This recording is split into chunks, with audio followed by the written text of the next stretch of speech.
I always thought I had a firm grasp on my faith. As a child, I dreamed of serving the Lord with purity and devotion. I joined the convent as soon as I could, seeking solace in the quiet of prayer and the routine of daily life. The other sisters were my family, and the chapel was my sanctuary, but lately, I have begun to doubt whether any of that is real. It started with the whispers. At night, after the other sisters had gone to bed, I would hear faint murmurs echoing through the hallways of the convent. They sounded like a prayer, but one twisted in a way that made my skin crawl. I told myself it was just my imagination, the product of years of solitude and the weight of my vows. But each night, the whispers grew louder, more distinct. Then, there were the shadows. I would wake in the middle of the night to see them, figures standing at the edge of my bed, their outlines dark and shifting. At first, I thought they were just the trick of a tired mind, but as the days passed, I realized they weren't figments at all. I could feel the presence of something evil. One evening, while I was cleaning the chapel alone, I heard a noise, a soft scrape of stone against stone. My heart skipped, and I turned toward the altar. And there, standing in the center of the room, was a figure.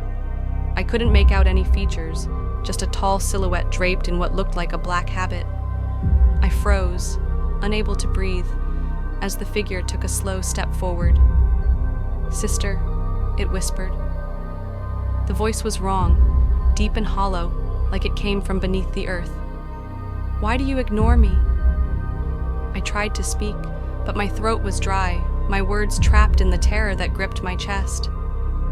"Why do you refuse to see?" The voice continued, growing louder. It wasn't just a question, it was an accusation. "You have always known the truth." I wanted to scream, but I couldn't. I backed away, stumbling toward the door, my feet heavy as if weighed by some unseen force.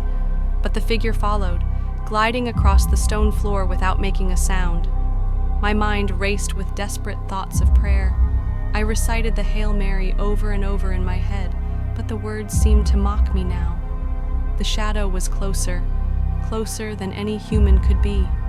Finally, I reached the door, throwing it open and collapsing into the hallway. My breath was ragged and the cold air bit at my skin. The silence of the convent was suffocating. But when I turned to look behind me, the figure was gone. I ran to the Mother Superior's office, knocking frantically on her door. When she opened it, I was trembling, unable to form a coherent sentence.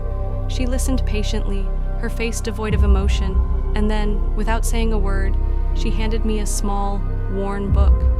It was old, the pages yellowed and frayed. "This was once a place of light," she said softly, her voice almost pitying. "But something has come here, something that wears the face of darkness." I didn't understand.